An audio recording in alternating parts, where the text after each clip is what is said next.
A giant effigy of former UK Foreign Secretary Boris Johnson has been set alight during weekend bonfire celebrations in England. On November 5th, people across Britain hold fireworks displays to mark the anniversary of Guy Fawkes' failed 1605 plot to blow up the British Parliament. The town of Edenbridge in Kent traditionally burns an effigy of a notorious figure and decided this year to go with the leading Brexit campaigner.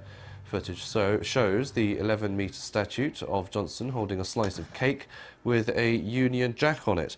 By his feet were red buses, which during the Brexit campaign were used to show the inaccurate claim that the UK sent £350 million to the EU instead of funding the National Health Service.